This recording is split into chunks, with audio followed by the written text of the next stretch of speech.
کیا آپ جانتے ہیں کہ قرآن میں ایک ایسا حصہ ہے جہاں جہاں صرف قبلہ نہیں بدلتا، ایک پوری امت کی شناخت بنتی ہے؟ یہ سورہ بقرہ کی آیات 142 سے 202 تک کا ڈسکشن ہے۔ یہاں اسلام عبادت سے آگے بڑھ کر اخلاق، انصاف، معاملات، رمضان اور حج تک ایک مکمل زندگی کا نقشہ دیتا ہے۔ آئیے اسے ایک کہانی کی طرح سمجھنے کی کوشش کرتے ہیں۔ مدینہ میں کچھ لوگ سرگوشیاں کر رہے ہیں۔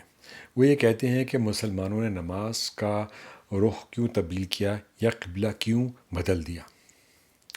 اللہ واضح کرتا ہے کہ مشرق اور مغرب اصل موضوع نہیں، اصل موضوع اطاعت ہے۔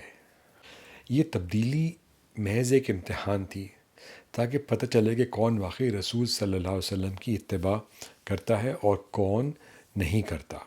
اور پھر اللہ ایک بڑی حقیقت بتاتا ہے، تمہیں امت وسط بنایا گیا ہے، یعنی متوازن عدل والی امت جو حق کی گواہ ہو۔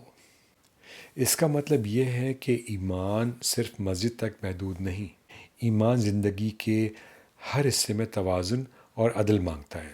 پھر اللہ زندگی کی حقیقت بیان کرتا ہے کہ خوف، بھوک، مال کا نقصان، جان کا نقصان اور محنت کے پھل کا نقصان، یہ آزمائشیں آئیں گی۔ اور اہل ایمان کی پہچان یہ ہے کہ مشکل میں وہ ٹوٹتے نہیں۔ وہ کہتے ہیں ہم اللہ کے ہیں اور ہم اسی کی طرف لوٹنے والے ہیں۔ یہ جملہ دکھ کو مٹاتا نہیں مگر دل کو بکھرنے سے بچاتا ہے۔ اور اللہ فرماتا ہے صبر والوں کے لیے رحمت، برکت اور ہدایت ہے۔ پھر اللہ ایک اصول دیتا ہے جو ہمیں سیدھا کرتا ہے یا سیدھے راستے کی طرف لے جاتا ہے۔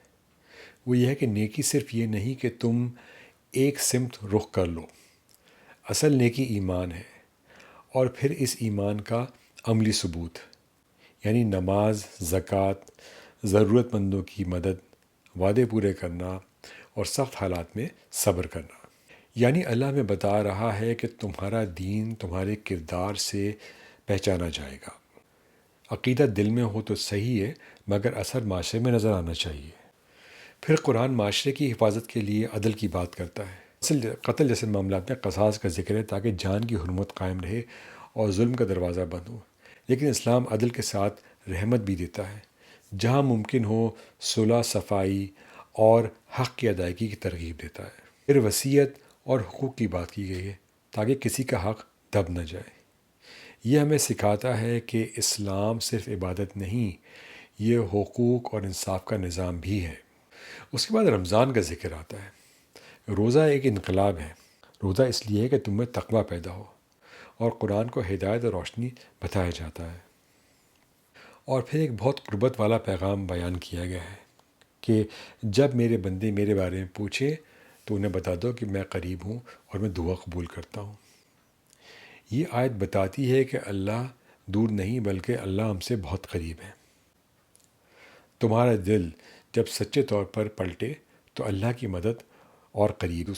پھر ایک سخت اصول بیان فرمایا گیا ہے کہ ایک دوسرے کا مال ناحق نہ کھاؤ، بدعنوانی کو قانون کے بہانے سے صاف نہ کرو، کیونکہ بہت سے لوگ عبادت میں مضبوط ہوتے ہیں مگر معاملات میں کمزور۔ قرآن کہتا ہے کہ ایمان صرف زبان اور نماز نہیں، لین دین اور کمائی میں بھی سچائی چاہیے۔ پھر حج کی بات آتی ہے، نہ بے حیائی، نہ گناہ، نہ جھگڑا۔ یہ سفر دل کی صفائی ہے۔ اور آخر میں وہ دعا جو پوری زندگی سمیٹ دیتی ہے، اے ہمارے رب، ہمیں دنیا میں بھی بھلائی دے اور آخرت میں بھی بھلائی، اور ہمیں آگ کے عذاب سے بچا۔ یہی ان آیات کا خلاصہ ہے کہ اسلام توازن ہے، دنیا بھی، آخرت بھی، عبادت بھی، اخلاق بھی، انصاف بھی۔ والسلام علیکم ورحمۃ اللہ وبرکاتہ۔